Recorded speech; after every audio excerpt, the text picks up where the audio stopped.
Xush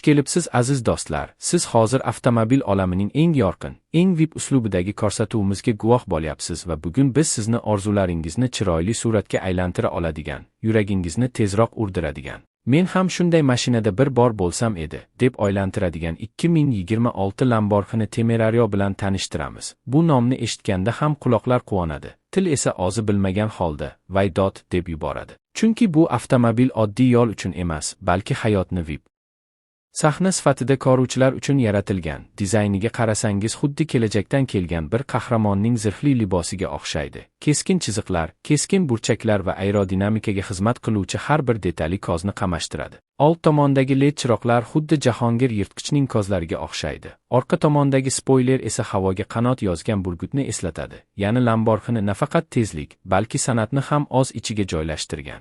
Ichkariga kirganingizda esa sizni nafaqat charm o'rindiqlar, balki zamonaviy texnologiyaning eng oxirgi yutuqlari kutib oladi. Digital panel xuddi video o'yin ekranidek yorqin, sensorli boshqaruv tizimi esa sizning barmog'ingizning har bir harakatini buyruq sifatida qabul qiladi. Qiziq joyi shundaki, mashina siz bilan suhbatlashayotgandek tuyuladi. Men seni tushunaman, shunchaki rulni ushla va bor, degandek his qildiradi. Endi keling yuragini ochamiz. Kapot ostida joylashgan V12 dvigatel 900 ot kuchidan ortiq quvvat ishlab chiqaradi. Tezlikni oxdan 100 km/soatgacha bor yoki 2-3 soniyada oladi. Shunday tezlikdanki, ko'zingizni yumib ochguncha siz allaqachon orqangizda shamol izini qoldirasiz. Lekin hazil tariqasida aytganda, agar oshpaz bo'lsangiz bu mashina bilan piyoz togashga vaqt topa olmaysiz. Chunki tezlikda oshxonaga kirib chiqishingizning iloji yo'q. Yana bir jihati shuki, Lamborghini Temerario nafaqat tez, balki aqlli ham. Unda avtomatik haydovchi yordamchilari, adaptiv kruz nazorati, xavfsizlik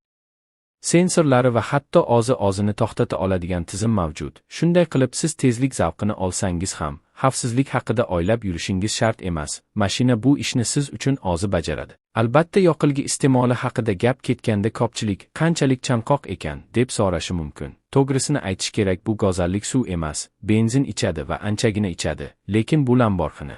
Uni xarid qiladigan odamlar yonilg'i stansiyasida litrlab benzinni hisoblamaydi. Ular faqat "qani, qayta yo'lga chiqay" deydi. Dizaynerlar esa mashinani shunchalik past va keng qilib yaratishganki, yo'lda yurganda xuddi sizga asfalt ham yo'l berayotgandek ko'rinadi. Ichidagi audio tizim esa konsert zali darajasida. Agar xohlasangiz Chopinning musiqalaridan tortib rock konsertigacha eshitishingiz mumkin. Lekin ehtimol siz motorning oz simfoniyasini tinglashni afzal ko'rasiz. Chunki V12 ning ovozi quloqqa musiqa, yurakka esa adrenalindir. Hayron qolarli tomoni shuki, Lamborghini Temerario zamonaviy